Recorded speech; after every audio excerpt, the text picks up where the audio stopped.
Jefferson. I'll go into a little bit of my background in a second, but I'm excited and honored to be here, so thank you. All right, so when I do any type of talk, particularly when it comes to the work that I do, I like to start talking about who I am and how I got here. Because as scientists, as researchers, who we are is not separate from what we do. So our experiences, our childhood, our adulthood, our jobs, our friends, all of that impacts who we are, the questions that we ask, the work that we do, and how we think about the world. So who am I?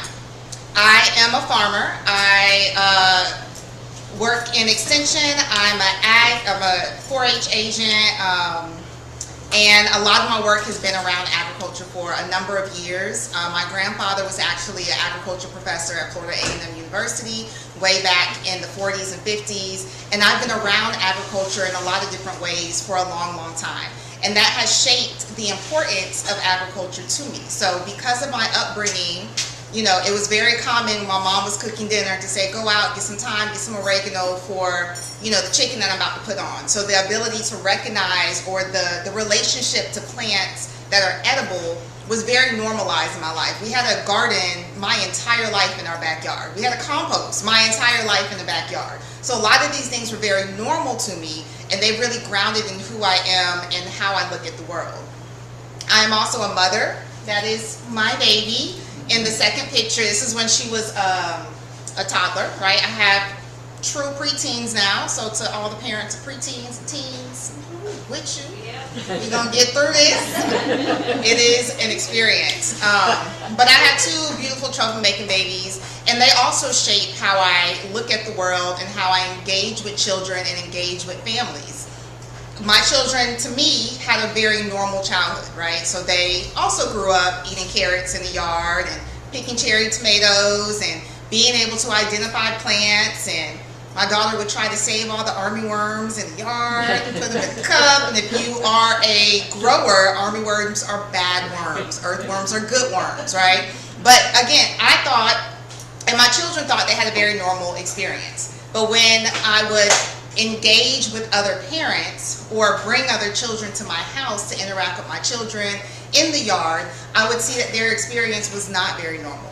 And in fact, a lot of their peers did not know how to identify different insects as toddlers, and did not know what a fresh tomato tasted like, and has never pulled a carrot out the ground. And I started to realize that these experiences were really unique.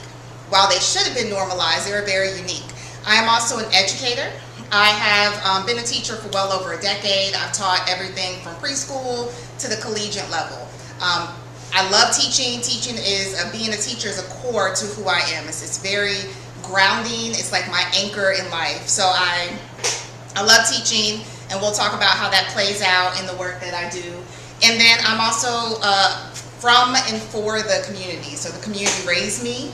A lot of who I am today, I owe it to those in the community who raised me. And while I cannot pay them back, I can pay it forward. And that is my commitment and the why for what I do. I run a year-long youth empowerment program called Brilliant Resilience, and you'll see some images, and we'll talk a little bit about that. I am one of the founders of the Tallahassee Earth Day Festival, which is a yearly event that engages almost 1,000 families and youth on hands-on learning. And then I just do a whole host of stuff in the community, for the community, because I'm of the community. So the teacher in me will not let me stand up here and talk at you, so I'm going to talk with you. So this is going to be a dialogue. This is going to be a conversation. What do you see in this picture? Killer crab. Okay, you see a crab. So he is holding a teeny tiny crab. What else do you see in this picture? You see kids playing in the water. Some of the kids was like, I don't want to go and look for animals. I'm trying to splash in the water and see which one of my friends I can splash before they notice me splashing. What else do you see? The child is excited. The child. Absolutely. You see excitement. For a lot of these children, this was actually at the Golf Specimen, the Marine Lab. There's a portion where they can take you out to the coast to collect specimens. And for some of these students in this picture, this was their first time ever being out to the coast. So in addition to being excited because, ooh, there's the ocean, it's, ooh, there's the ocean and there's a crab and I'm allowed to pick it up and I get to hold it. Absolutely. What else do you see?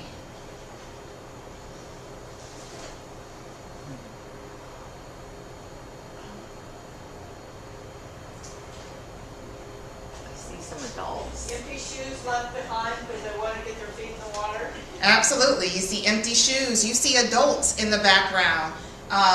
You'll see in the very, very back, there are some adults in red shirts. Those are our junior camp counselors. So they are actually high school students who are employed by us, and they get to mentor. They're that near peer mentor to the kids. What do you not see in this picture? Right?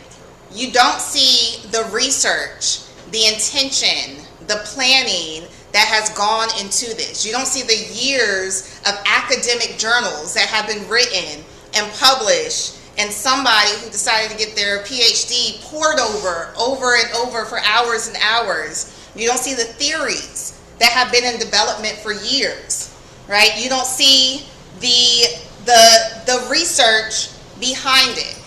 And that is a lot of what I do. I take all this research that is out here in academia, in the institution, in a research article, locked behind a paywall, and I translate it into action. And that is the basis of what I do. That is what I want to share with you today, is that as scientists, as researchers, as educators, as folks who work with children, we are often privileged to know the theoretical positive youth development theory of how children learn. But what's more important than that theory is what are we doing with that knowledge? How is that knowledge being implemented, disseminated, and translated in the work that we do? So why do we conduct research? What is the purpose of research? Find out how stuff works. Say it again. Find out how stuff works. To find out how stuff works, absolutely. Why else do we conduct research? We want to find out how things work. Satisfy curiosity. We want to satisfy curiosity. Is it a heavier object falls faster? Does a light object? I'm curious, right? We want to satisfy that curiosity. Any other answers? Why do we conduct research? Find solutions to problems. To find solutions to problems. That is my why. That is exactly why I conduct research. So there's all these big problems that we grapple with, right? We grapple with climate change. We grapple with the earthquake that we felt just a couple weeks ago, right? We grapple with all these big questions and we want to solve problems. In the work that I do in extension, in education, or in the community, there are problems that guide the work that we do.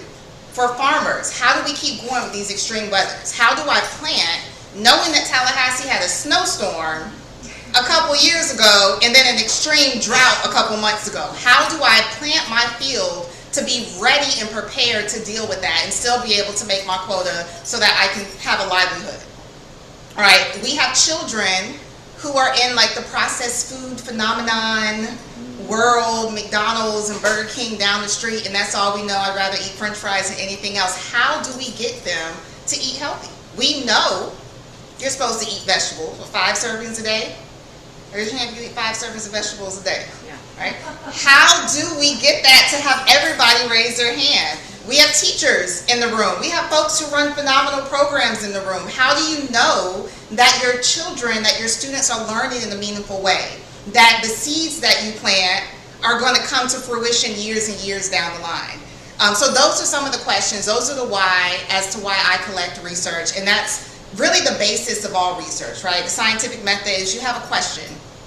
All right, you start with the question, and then you attempt to answer that question.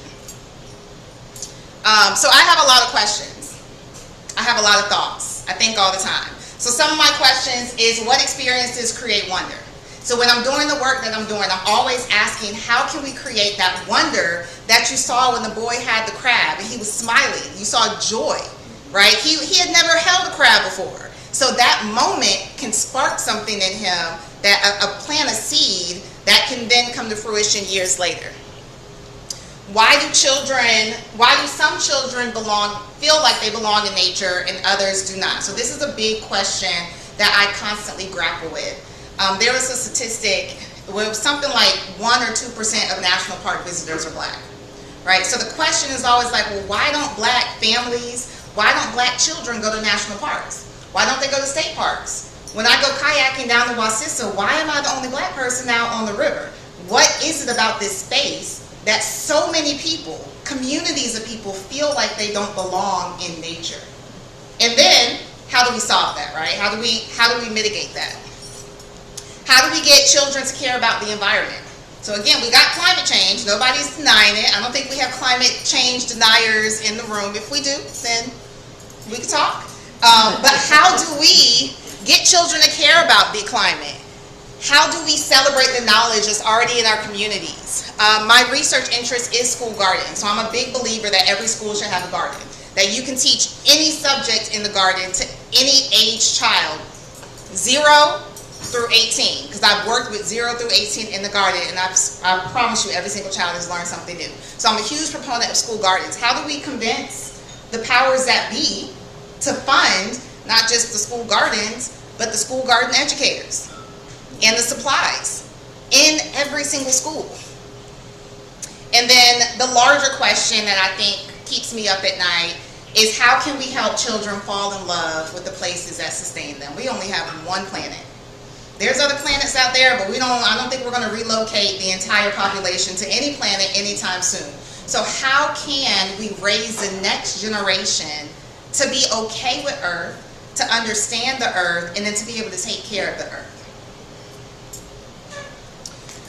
Now, I grew up in Tallahassee. I didn't have like official environmental education as like a topic in school, but the elders and people in my community and my science teachers always talked about the environment, right? And it was always, my generation messed it up and it's up to you to fix it and carry it through, and we are trusting you because we did what we did and there's nothing we can do about it. But it was always from this doomsday, fear-based, the world is crumbling, data centers are soaking up all the water, and AI is going to ruin the planet. It was always this doomsday approach to learning about the environment.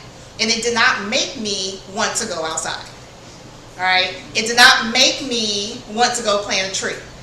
And we never learned about the trees in our backyard. We learned about the Amazon forest. So it was a disconnect between my local environment and the environment I learned about. And when I did learn about it, it was often from a negative or fear-based perspective. And that is very similar to what I see now when I go into schools, when I go into certain institutions. It's still taught from a fear, urgency-based way, or it's led with information. Let me give you a textbook to learn about this.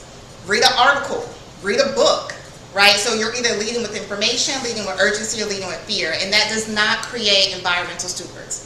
It does not create children who want to take care of the earth and feel connected to earth, right? Climate anxiety and eco-anxiety. Those are terms that are becoming more and more familiar now, where you have kids who are legitimately, and not just children, right? You have people, adults as well, who are legitimately afraid of what the world is going to look like in 10 years, right? Acid rain. Like there's a never-ending list of the preppers who have like the underground dungeon and have everything because they know, like, it might snow in Florida and everything gets iced over, the power lines, like all these like end of the world stories because of the weather. And that is creating a level of anxiety in children that is not healthy. It's creating a generation of children that don't go outside. It's creating a generation of children that feel safer behind the screen than they do in a wide open field. And it needs to change. So how do we change that, right? Shifting from fear-based messaging to connection-based messaging, right? If we can have students, and I do primarily talk about children, but this applies to everybody. If we have children who feel connected to a place, they are more likely to then take care of that place. If we can build the capacity of students to love a place, they will then grow up and take care of that place. Starting with connection, opposed to starting with fear, is going to increase the stewardship, it's going to increase the competence, it's going to increase the confidence of our children to then grow up and be able to not only understand the planet that we live in, but also take care of it as they get older. The research has said this for years, and I love reading research, because a lot of research is like, oh, they did this study in the 70s. Like, oh, they did this in the 80s. They did this study in the 90s too. But I taught science. I taught middle school science. It was never in a textbook. It was never in a teacher training. Like, it wasn't a standard. So information like this has existed for a long time. So when I talk about research, I'm talking about that translation or dissemination, taking what we know to be true and putting it into the action form as we plan programs and work with children and build institutions is building with intention.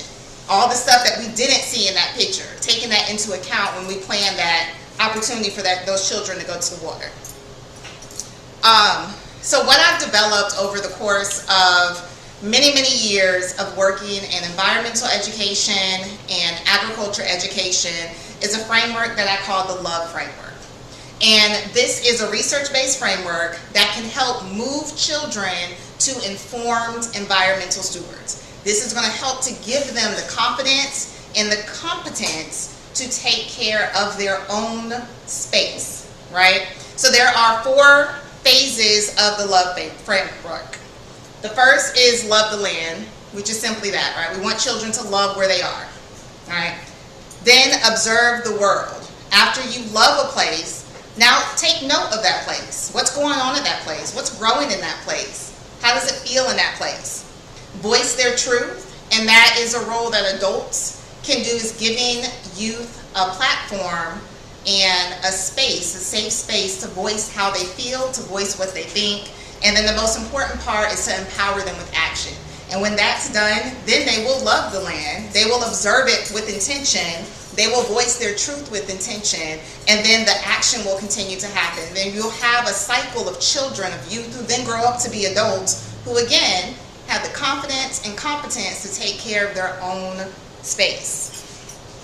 All right, so we're going to break this down. So a lot of the pictures in here, I mentioned I run a year-long program with Citizens for a Sustainable Future called Brilliant Resilience.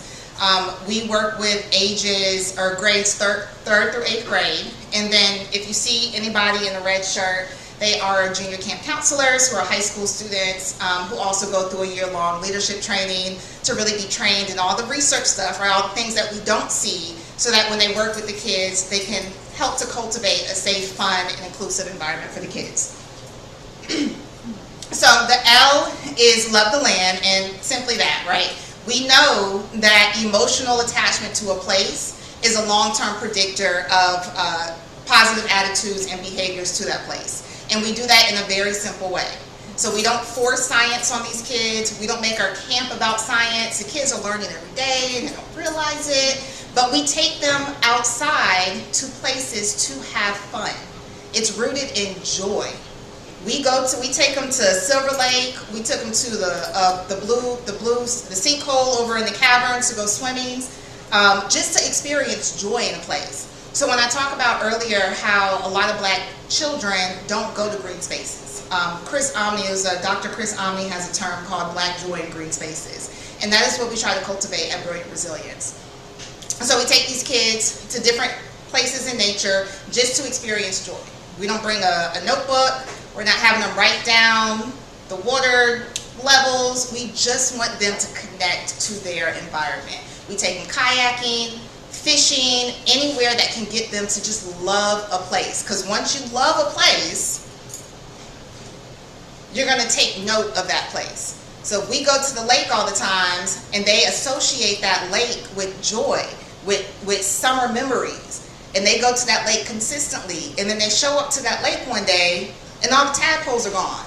They're going to be like, Miss Camille, where are all the tadpoles that are always here? I noticed something about this place that I care about, because I care about this place. Now I'm starting to notice things about that place, right? Observation, that is linked to every single science skill that could possibly exist. Science is observation, the ability to observe, take note, ask a question, make a change, right? So we encourage them to observe the world. It may be through asking questions. It may be through nothing at all on our own part, but by themselves they will start to observe the spaces that are around them, and that's what we want them to do. You love a place, you get curious about that place. The third part of the love framework is to voice their truth. And that goes right along with the first two. So if you love a place and you're like, my tadpoles are gone. I come here every day and I play with the tadpoles. They are gone, something happened to them. That is not right. I need to say that's not right. I might want to tell somebody, hey, this isn't right. But giving youth opportunity to voice their truth is going to, again, help to build their capacity to be environmental stewards. This is done in so many ways across organizations. So in extension, we bring our 4-H youth to the state capitol 4-H legislature. They get to talk to the representatives about things that they feel are important in their community, things they want to voice or give voice to. In Brilliant Resilience, we do the same thing. We give them multiple opportunities. In this image, one of our students designed a shirt. So we had a t-shirt design contest. And without instructing them on what to put on the t-shirts, a large number of the children started to put environmental concerns on the t-shirts. That was just in line with some of the conversations that we were having and some of the places that they were going. They felt very strongly about some of the challenges in their own environment and wanted to voice that out to everybody to hear. We've had our kids do protests before. We've had them do all types of things, but constantly giving them opportunity to, you have a voice. Like, my job is to make sure that you feel comfortable enough to use it.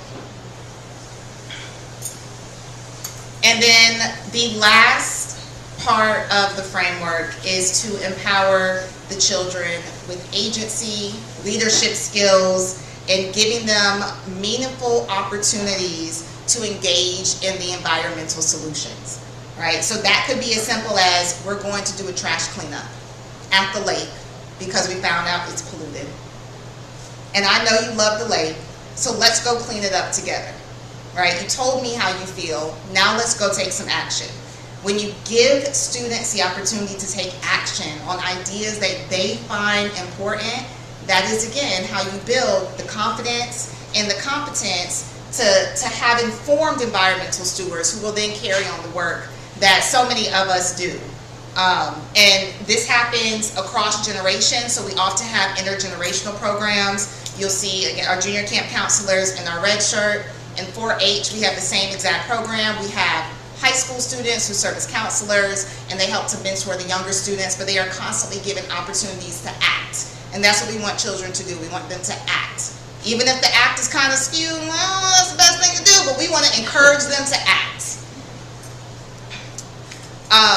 So when I engage with research, I'm often called out or brought out to different institutions or organizations to talk about how do we design programs that take into account all this research that we know, all these best practices, all these evidence-based practices that we know exist in education, they exist in environmental and agriculture education. And the question is not, what do we know? The question is always, what will we do with what we know? We know how to design programs that get kids learning. The schools do too. How do we actually do that? Even if you're in a public school setting, which oftentimes I was, how can I bring these experiences into the classroom if I can't take my kids out the classroom? It's always, always, always, what are you going to do now that you know how to do it? So I know there are a lot of program organizers in the room, there's scientists and researchers in the room, there's folks who are in school and may become a teacher, may not become a teacher. I always say become a teacher, it's the best career in the world. But I encourage everybody to ask questions that matter, to listen to communities who are closest to those questions, to co-create knowledge that moves beyond publication and into practice. It is one thing to write a very beautiful research article and put it in a very beautiful journal that your colleagues are going to read. It's completely different to not write the article, but instead offer to sit down with the organization that's planning the program and say, hey, I have some really great ideas from all this research. I'd love to share it with you in a way that you might be able to change your programs or tweak it a little bit based on what the research has said for the last 40 years, all right? I encourage everybody to create conditions for people and communities to flourish. And that may look different based on what community you're in. It may look different based on what field that you're in. But again, the ultimate goal of research is to solve problems, is to answer some of these big questions so the world can be a better place. So research begins with the people, and it should always find its way back to the people. The original slide, when everybody was asking those questions, it's the farmer asking questions, how do I save my crops? It's the kid saying, how do I convince my mom to let me eat McDonald's when all she wants me to eat is carrots, right? So these are the folks who are asking the questions. These are the folks we need to give the answer back to. The research is not for us, it's for the individuals who ask those original big questions. And yeah, my favorite part of the presentation is let's talk. So what questions do you have either about the work that you do and how this can be applied to it, or any of the work that I do? Yes, ma'am. So in the summer, you run 4-H camps, and you're brilliant. Resilience. Yes, ma'am. And is 4-H separate from the extension?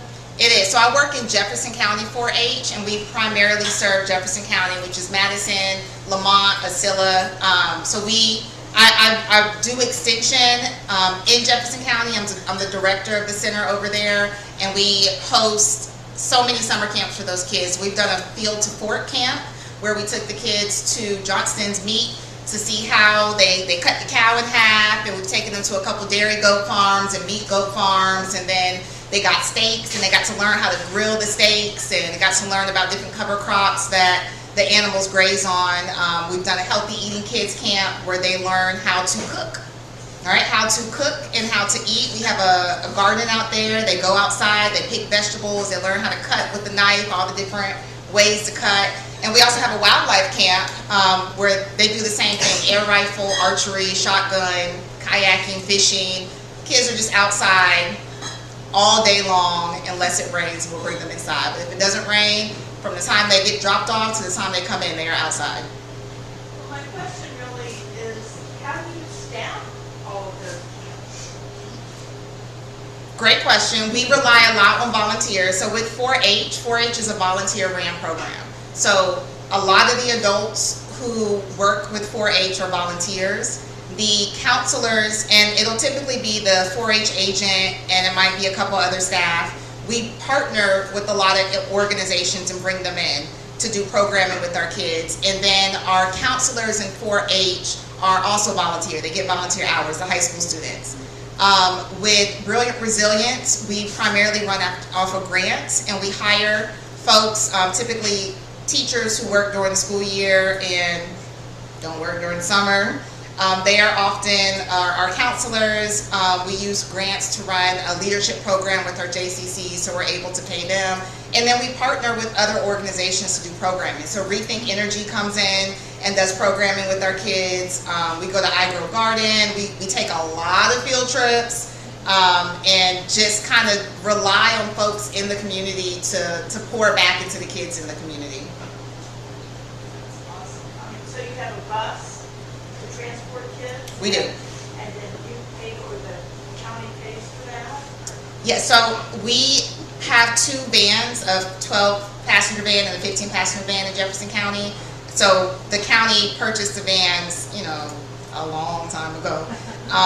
But they still work, and it allows us to take trips. And then the same thing with Brilliant Resilience. We got a grant and was able to purchase a school bus, and that takes all the kids on their trips. I've ran camps where there is no transportation, and renting a charter bus for a day is not realistic at all.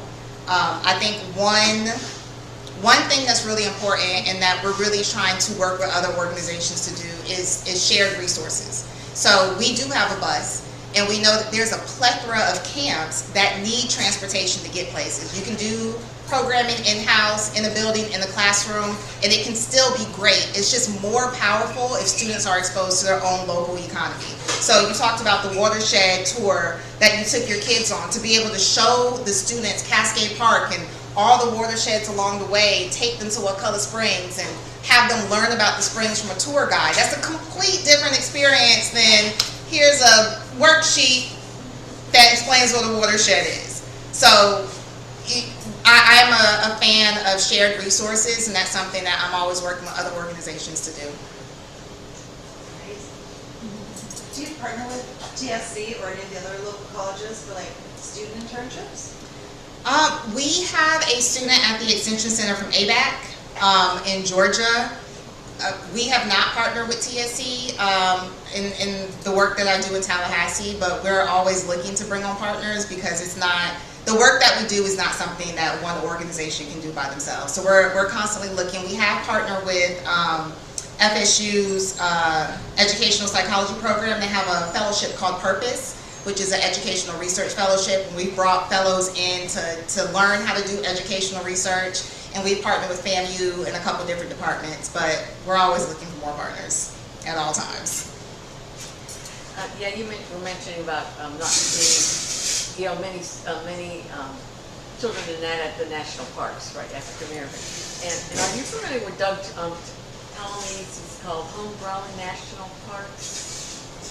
He has some, I know he's got different activities or things, I didn't know if that would be of any use or not. Yeah, I'll definitely look it up. Yeah. That's one of my larger passions, is to get particularly children of color out into nature. And for so many reasons, Black children don't go into nature, right? A lot of our students don't know how to swim.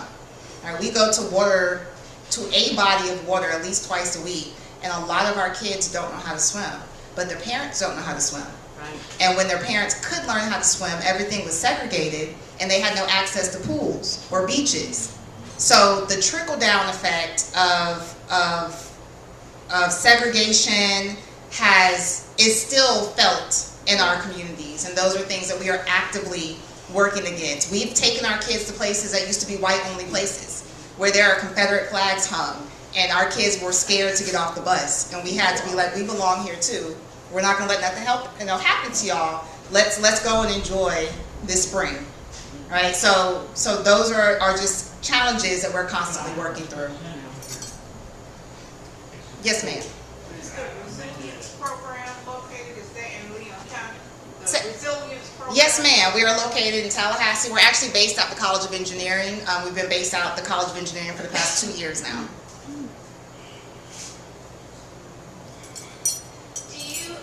You mentioned the camps. Are they just in the summertime, or are there things going on during the school? So in both extension and the work that I do in Tallahassee, we have year-round programming. So not necessarily camps with 4-H, and there is a Leon County 4-H office. Let me say that. There I know is. them very well. Yeah. So the Leon County office is phenomenal. We collaborate on a lot of projects.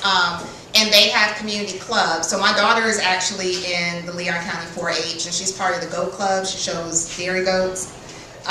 So they have opportunities year-round. They push into schools. In Jefferson County, we are in every single school, but there's only 4 schools out there and 1 public school. So it's not difficult for us to do programming with all the students in the county, but it's not quite the same in Leon County. But they do have programming year-round. Brilliant Resilience is also year-round. We have 3 6-week cohorts of Saturday school during the school year. So, and then our junior camp counselors have a couple extra additional trainings that they attend on the weekends during the year, just to make sure they feel supported and prepared in all that they do. So both programs run year-round. Can I ask which schools? What schools in Leon County? Yeah, 6. Like the 6 So- weeks. Which schools are those? Yeah. Which 6 weeks? Yeah, which schools? Okay, so the Leon County 4-H, they are in elementary schools. I couldn't tell you exactly what schools, but if you Google Leon County Extension or Leon County 4-H, you will be in contact with their extension agent, and they can tell you exactly what schools they're in. Some of the activities, like they run is anybody, raise your hand if you're from Florida. Okay, so Tropicana Speech, right? That is 4-H. It used to be sponsored by Tropicana. It is no longer sponsored by Tropicana, so we don't call it Tropicana Speech. But there are things like that 4-H has always been almost every school. So without kids really knowing they've come into contact with 4-H, they typically have in one way or another.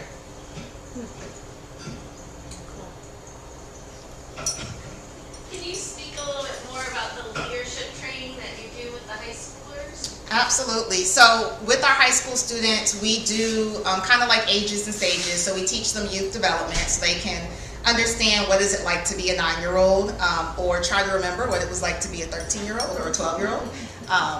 And then we also do anti-racism training with them. So we train them on understanding racism, because in the work that we do, taking our kids into green spaces, we do confront a lot of racism.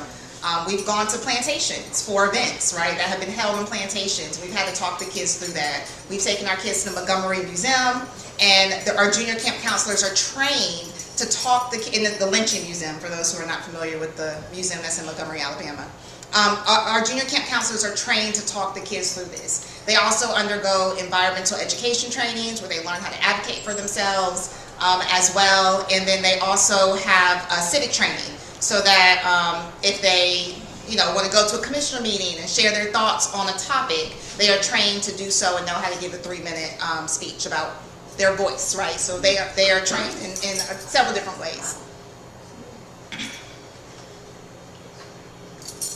Did you have your hand up? No? Okay. You already answered. Okay, perfect. Well, thank y'all so much. Stay connected. You can, yes ma'am. Tell us about your farm here. Absolutely. Daddy, you want to come up? Yeah. So my dad will say that I am the reason that we have a farm, because I keep giving him things to do. He is retired, but he is the reason that I know pretty much everything about agriculture, insects. He looks at it as a science experiment, but if you want to come up and talk about what it is that you grow, or how you got into farming, or who you are. Well, I don't know. It's I retired, officially retired, I guess, or so-called retired. I don't know. I don't think of myself as retired. But a few years ago, and had a little more time. I've gardened most of my life, and my father taught agriculture at FAMU. My grandfather farmed in Texas and Oklahoma, and I had uncles that had ranches and raised cattle. And so I've always kind of been around agriculture. I went to start school at Iowa State University and never got near a tractor or anything. I didn't really have an interest at that stage of my life in agriculture. But when I started having children, for some reason it became something that became part of our family. And when my children were young, we used to, we were living in Washington, D.C., and I dug up, we were renting a house, a row house, and I dug up a good portion of the backyard and planted a garden. And I was teaching at a university, and it was a lot of politics and stressful, and that garden was where was my redemption. I would come home and work in the garden, and it would just relax me. But as the children started coming along, instead of buying baby food, we would blend the vegetables that I was growing. And that was just a family thing that we did, and it really kind of, made gardening a part of our entire family. And I have a sister, both of us didn't study agriculture, but she has 5 children. And from the outset of marriage and having children and working, she gardens. And now the children who have come from us, they garden, so it's become a family thing. And when I found myself with a little time, I started really growing a lot of different vegetables. Even while I was still working, I would take greens to work and share them with my co-workers. But at one point I decided that I was going to turn my garden into a farm and try to focus on one crop and try to grow enough that I could sell. And I chose strawberries. And I started to research about strawberries. And I got deeper and deeper and deeper into growing strawberries. And I was able to grow enough and use enough of my yard, to turn it into a strawberry farm. And 2 years ago, there was a problem with a fungus, Neoplasta. I can never remember how it was, Neoplasta Teopsis, but it was a fungus. And the nursery that I was buying strawberries from, the plants, they were a part owner of this nursery that's in Prince Edward Island. And they had this problem with a fungus. They didn't really reveal it, but it affected all of the plants on the East Coast. And I'd ordered and paid for 400 plants that year. And I got a call shortly before it was time to plant them that the nursery wasn't going to be able to deliver them. And they offered to refund my funds. And so they sent the money back. And I did some research and I found out, I had to dig to find out what had actually happened. But I went to a conference in North Carolina and the farmers there had encountered the same problem. And I learned that the entire East Coast was suffering from this. So since that year, I've started to diversify again, growing greens and lettuces and hill peas, and this year, string beans and squash. And but I'm slowly, I grew like one bed of strawberries this year, and I'm slowly working myself, back to it. So it's been really fascinating getting into. I've been dealing with entomologists a lot, trying to find ways organic ways to deal with pests. And so it's been a really fascinating research project to turn a garden into a farm. And so that's kind of what I've been doing the last couple of years.